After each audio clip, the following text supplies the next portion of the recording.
just dark as hell in here. I'm probably gonna turn around soon. Oh, there's two ways. Holy crap, dude, this trail going on forever.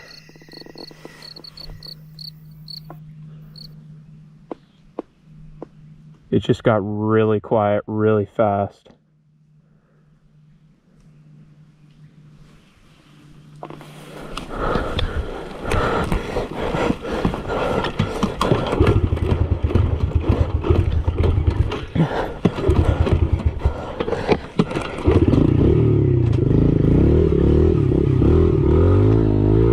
That was my cue to leave. I've always sort of entertained the idea of mythical creatures or cryptids being real. And can you really blame me? If there are such things as a 9-foot-tall aggressive beast that devours humans yet somehow manages to climb trees, or a massive 90-foot-long ocean creature, is it really that unbelievable that there are other animals that appear humanoid in nature, such as the Skinwalker or Wendigo? And if that's not enough, researchers have been theorizing that due to the strange, uncomfortable, and almost frightening feeling that the uncanny valley effect has on humans, it may be explainable with the fact that we possess an instinct from the course of our evolution to be wary and scared of things that appear to be human but are not. With that being said, what would cryptids be like if, rather than being the mythical creatures that we think them to be, they were creatures that just had yet to be discovered by science?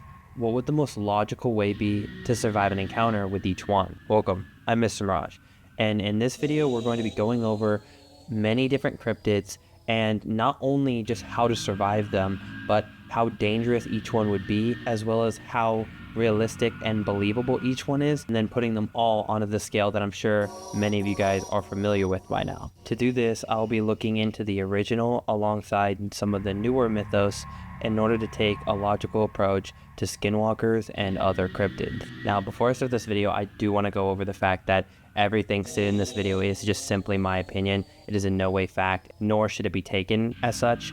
So just overall, it's probably better to take everything I say in all my videos with a grain of salt. But regardless of this, I will be trying to keep as true to the original mythos as I can, but for some, I feel like it'd be enhanced if I took from some of the newer iterations as well, but I'll make sure to pay respects to the original one in all of those situations. And for this specific How to Logically Survive video, since it is debatable if these things do actually exist in real life, I will be stating whether I personally believe in each one of these creatures, but like I said, just because I believe in it does not mean it's real.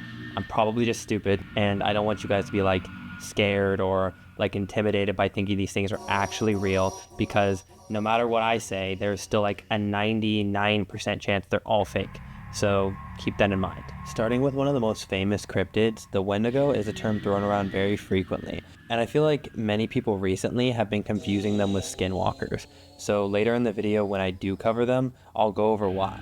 The Wendigo is the first of our native cryptids, or ones that were originally stories passed around by tribes long ago.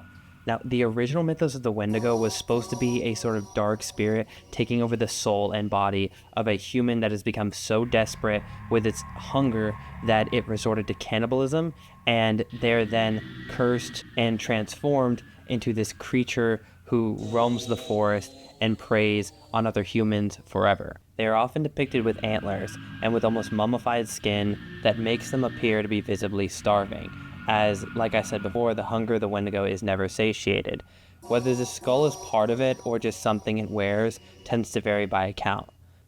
In recent years, the mythos has evolved to make the Wendigo less of a spirit that possesses humans, but rather an entity that seems to be a cross between a deer and a human, that, similar to the original, stalks and kills humans in the woods. So I'll leave which one is more scary up to you. Now, as for my opinion on this whole original versus new adaptation thing, I tend to enjoy both versions because I feel like they are both very intimidating and disturbing creatures.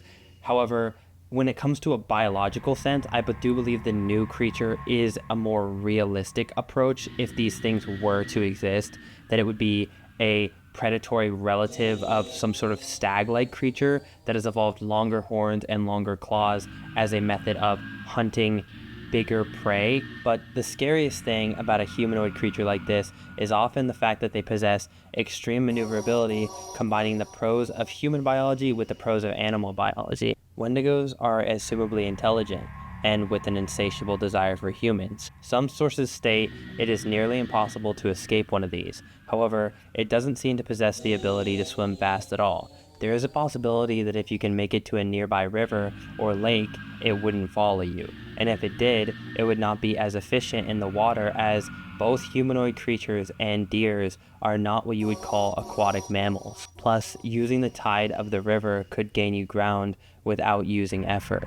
It would then be recommended to exit on the opposite side of the river once the Wendigo is out of sight. But let's say it is a fight or die situation. Throughout history, the human race has exerted its dominance over bigger and stronger creatures with the use of ranged weapons. But no, I refuse to just say, pull out a gun and shoot the thing as a way of surviving. So operating under the assumption that you have no gun, if you notice one of these things stalking you, using a sharp object that is relatively long to charge towards it while talking in a loud, intimidating tone, if you're lucky, could end in you impaling it before it manages to reach you. Now, in case you're unfamiliar, most animals will become intimidated if you manage to land a couple good blows on them, as well as talking in a loud and intimidating tone. A great example of this is often if something like a saltwater crocodile or a great white shark has you in its teeth. One of the best things you can do in that situation is going for its sensitive spots like its eyes, nostrils, and in the case of a shark, its gills, in order to inflict some pain onto the creature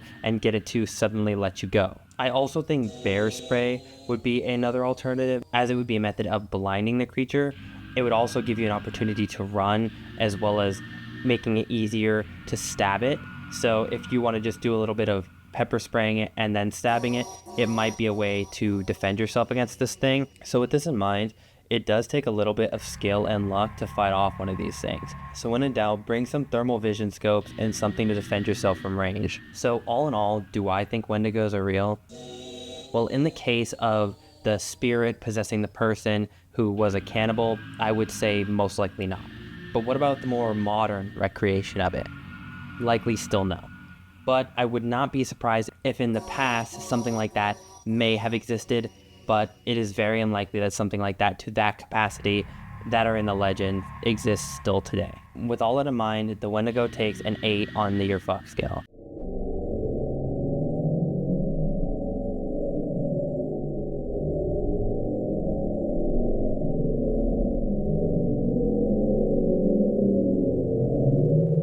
Our next creature on our list is something you would find in the open seas.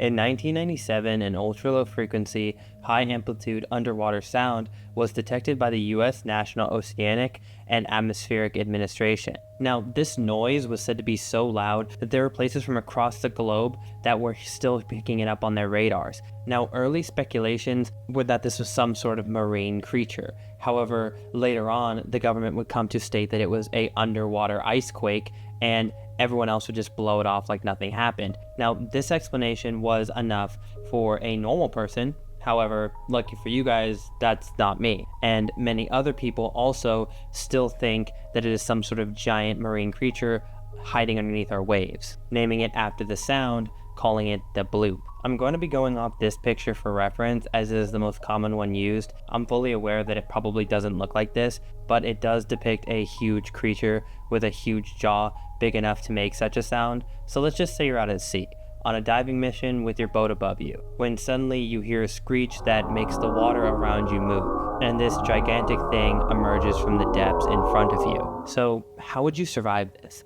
The answer is, if this thing wanted to kill you, it would. But when it comes to a creature this big, that might not be the case. For reference, if you ever heard of the devilish hellspawn creatures called killer whales, they aren't known to attack humans in the wild, not simply because they're intelligent, but because they don't see us as worthy prey. And those things are still like 3 times smaller than the blue whale, and 10 times smaller than what the images depict the bloop to be. So in reality, you would not have to worry about this thing hunting you as prey, as you would be absolutely nothing to it. But what you would have to worry about is taking collateral damage because of how big this thing is and accidentally being killed by it running into you or just falling into its mouth. This is also often a problem people have with blue whales, as they tend to breach the surface while they're eating other things, and since they're so big, they cause damage to boats and people swimming in the water. So if you're unlucky enough to stand in this thing's path, your main goal would be to move as quickly as possible out of the way. But depending how deep you are, moving upward could cause something referred to as the bends or nitrogen sickness, which is something caused by ascending too quickly underwater while diving. As horrific as this sounds, the best way to avoid being damaged by this thing is, if it is barreling towards you, to hold on to any part of it other than its mouth and use your legs to kick off as hard as you can away from it.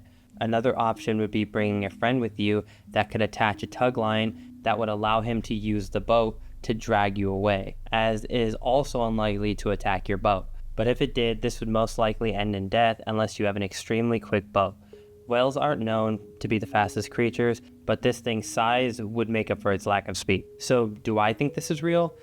Well, maybe not this exact picture of the creature, but if you ask the question of, do I believe the Bloop was not an ice quake and rather something huge under the ocean calling out, 100%.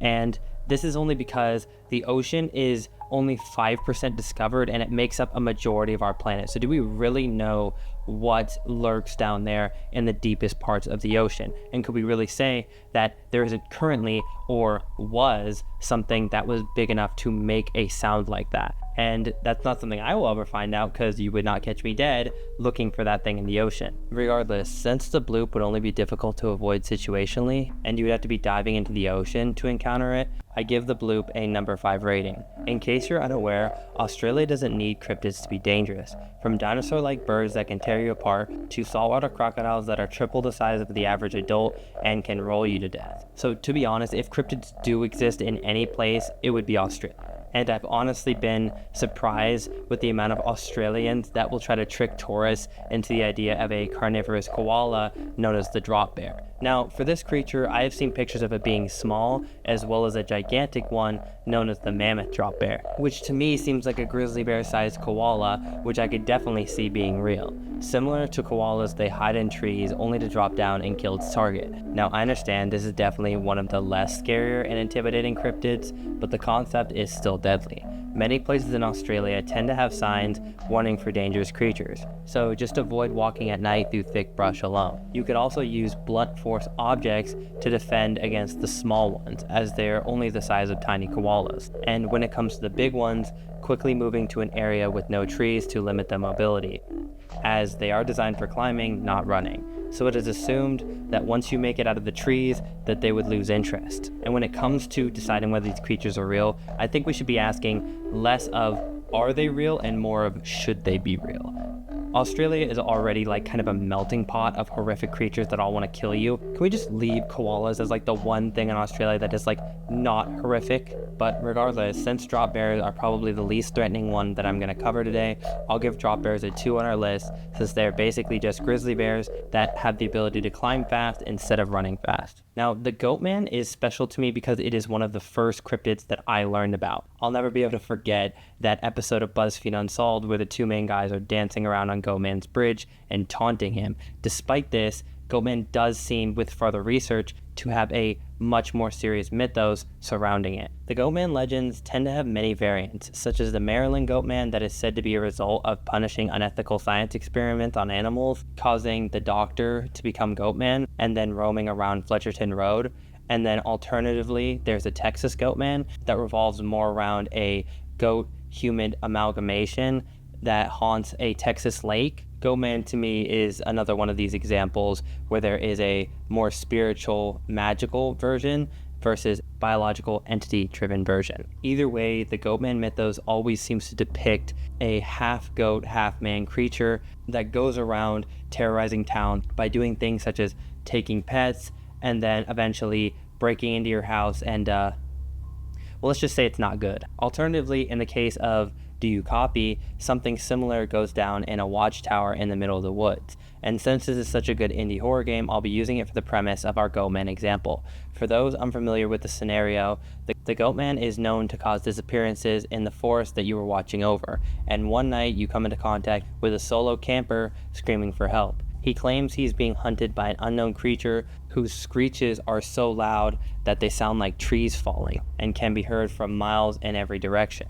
And after a while, to make things worse, it is hard to tell whether Goatman is hunting the hiker or using him to get to you, especially because the hiker will say odd things over the radio and then act like he never said anything. The Goatman possesses the ability to stalk and the force to break down doors and assumably impale you. Now, I don't really know which position would be worse here, because on one hand, you're up in a giant obvious tower, and on the other, you're like exposed off in the dark woods. But at least when you're in the woods, there is kind of somewhere to hide. But when you're in the tower, you're kind of just like a huge beacon. But if you were down in the woods, I would assume that if Goatman did attack you, it would be in the form of charging you and attempting to impale you with his horns. So in that case, you would just want to run in like a zigzag pattern. So you would throw it off its course and it would be unable to strike you with its horns. And if you get lucky, it could even run into something that it could get its horn stuck in, giving you time to escape. Alternatively, if you were inside of the watchtower, you could use the roof as a way of getting behind it and giving you a method of escape, as it will be distracted searching for you inside. But I would imagine not leading it directly to you through the radio is probably a good idea too. Now, while there is no way of getting you guys to believe what I'm about to tell you, I fully do believe that a humanoid goat creature does exist somewhere because of one of my urban explorations that I went on with a few friends a while back. Long story short, we're in this area that contained a huge sprawl of open fields and swamps, as well as dense forests, on a plot of land that was extremely locked off. Despite all the warnings that a locked gate purveys, we continued to explore around in this area, and eventually I would see two white eyes that, you know, when things reflect off of an animal's eyes, that appeared to be drinking from one of the pits of water. Originally, I thought it was a bear because it stood up like one, and I was scared that we were going to have to deal with some sort of grizzly. However, when I flashed a light on it, it had the horns of a goat. So it's safe to say, after I saw that, we did not stay much longer, nor did we ever go back. It's also safe to say that no one is ever going to believe what I just said. But regardless, because of that encounter, I do believe in the Goatman legend. Since the Goatman is a fairly intimidating force, but I would say not as intimidating as something like the Wendigo, I'll give it a 7 on the Warfuck scale. You tend to hear the term Skinwalker thrown around a lot nowadays, along with many entities kind of mimicking its concept in popular horror movies and analog horrors respectively. The original Navajo legend states that Skinwalkers are usually shamans or people that use magic that can turn themselves into any sort of animal as well as mimic humans, but you can usually tell the difference because usually a Skinwalker becomes an animal that doesn't seem to look or act right, such as a coyote or in some cases deers that walk on two legs, which the latter is often when it gets confused with Wendigos. Skinwalkers have been claimed to be seen by many people. They are known to not only shapeshift, but to mimic sounds of other creatures, which is a rare but not unheard of trait when it comes to animals. Skinwalker sightings are most of the time recorded as animals that aren't acting right, or silhouettes of something in the distance that you can't really confirm exactly what it is, but is it implied to be a Skinwalker. And I do feel like it's necessary to mention that there are, like the Wendigo, multiple depictions of the Skinwalker, and it does come down to the same sort of black magic caused Skinwalker versus like a entity like physical being. And just in case it doesn't make any sense, here's the difference between the original and the more modern depiction of the Skinwalker. Modern adaptations have gone even further to create the legend of a Skinwalker-like creature known as the Rake. That is spawned from a creepypasta. The Rake possesses a lot of similarities, but is not officially a Skinwalker. But it without a doubt inspired some of the modern designs. Now, what I think is the first method of surviving Skinwalkers would be identifying them. If there's an animal or even a humanoid that doesn't seem to be acting correctly, like twitching or moving erratically, as well as making weird noises, then steer clear and run the opposite direction. Alternatively, if the whole forest around you suddenly goes quiet, it's a general rule of thumb to run, because that means that everything like frogs and bugs have all sensed something big nearby and ran away. It is assumed that skinwalkers use these mimicked sounds to lure things towards it, a sort of quick identification of whether something is a skinwalker or not, and if you suspect it might be, then booking it inside or somewhere where you can lock a door and making sure everyone around you is acting like themselves and is not just the skinwalker mimicking them. Skinwalkers are without a doubt something that is terrifying to a lot of people, and it's really hard for me to give an opinion on whether I think they're real or not, as I have heard a lot of weird and unnatural animal sounds in places where they should not be over my time of exploring random locations, such as unnatural repeated owl noises where they shouldn't be, or something like chicken noises coming from out in the blizzard. And that's not just something I made up, that actually happened. And I'm gonna be honest, I wouldn't know if it was a skinwalker or not, because I immediately shut my doors and went nowhere near that, because I have no interest in figuring out whether that is an actual skinwalker or not, or if it's just my imagination fucking with me. So I think whether you believe in skinwalkers is up to you. But regardless, I would say skinwalkers are definitely more dangerous than Wendigos, as they can attack in many different ways and possess many forms of trickery to lure you. So I'm going to give it a 9 on the scale.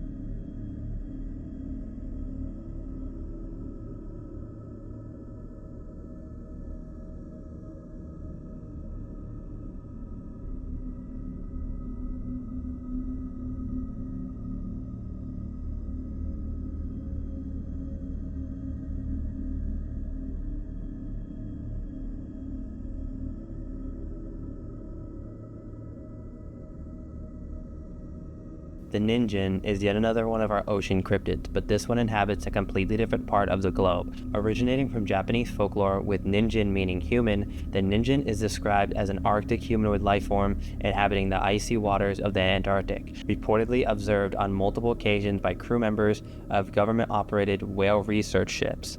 They are said to be completely white in color, with the estimated length of 20 to 30 meters, and honestly, it kind of reminds me of like a fucked up disturbing rendition of a mermaid. It is said to possess arms and a roughly humanoid form with a tail. Now, Ningen sightings are really rare, and they tend to happen mostly at night, and I would assume that if they were to hunt humans, they would do it by paying attention to when you come close to the end of the ship, and then using their arms to grab you and pull you into the depths of the ocean. Ningens are native to the Arctic, so using logic, they must be used to the cold, which often has the side effect of not being used to the heat. Meaning if you have a form of flame, even something like a torch, it would likely be scared away from attempting to grab you. They aren't stated to be aggressive, but under the circumstances they are, this would most likely work.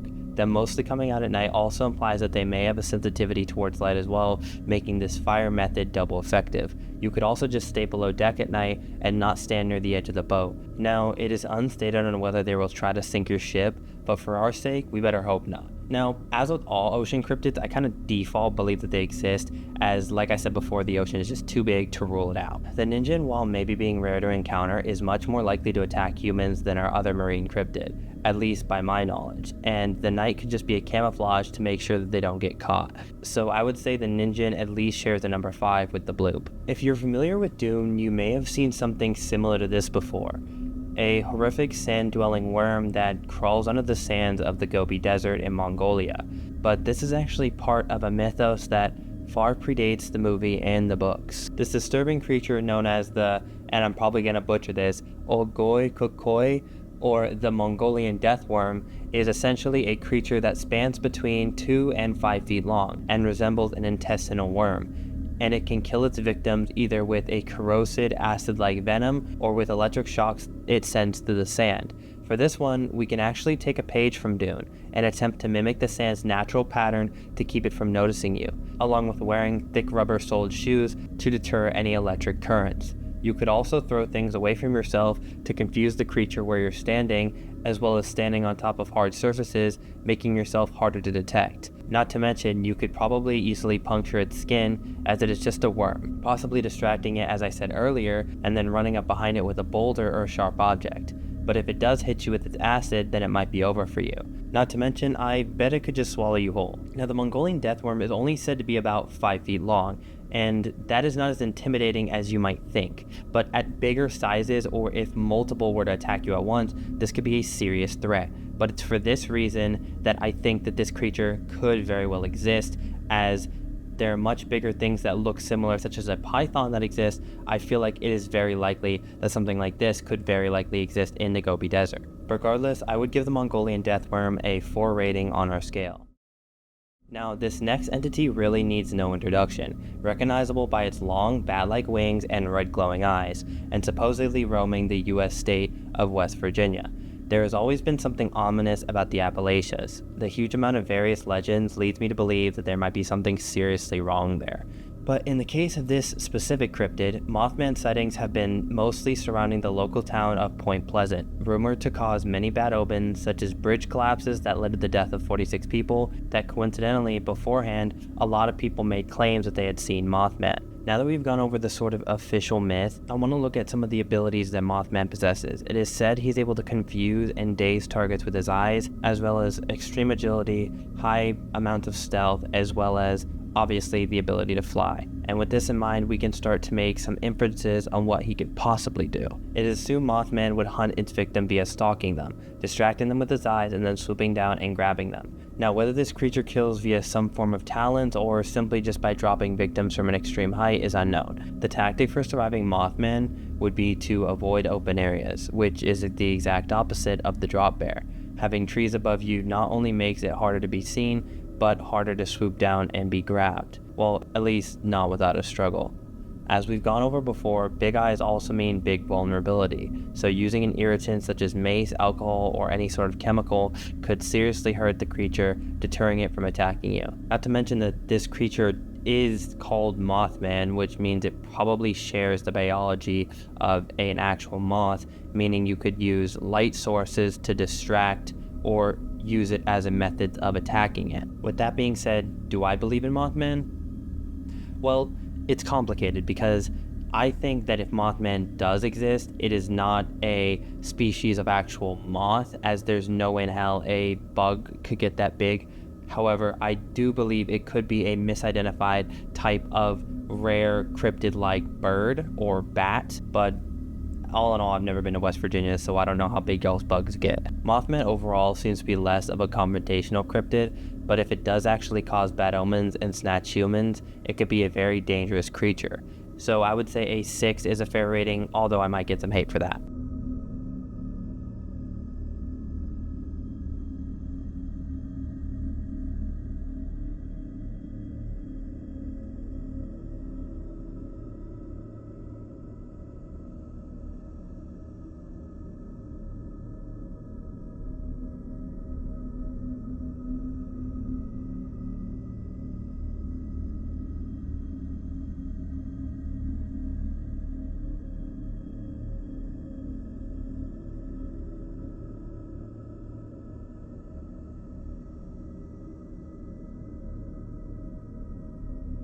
Our final option on the list is probably the most odd and most unexplainable, described as tall, thin white beings that almost resemble the lower half of a human, seen in multiple examples of accounts and videos. The Fresno Nightcrawlers are certainly unique, and while some might think they are unmenacing in some images, in others it is depicted as far more disturbing, especially when traveling in packs.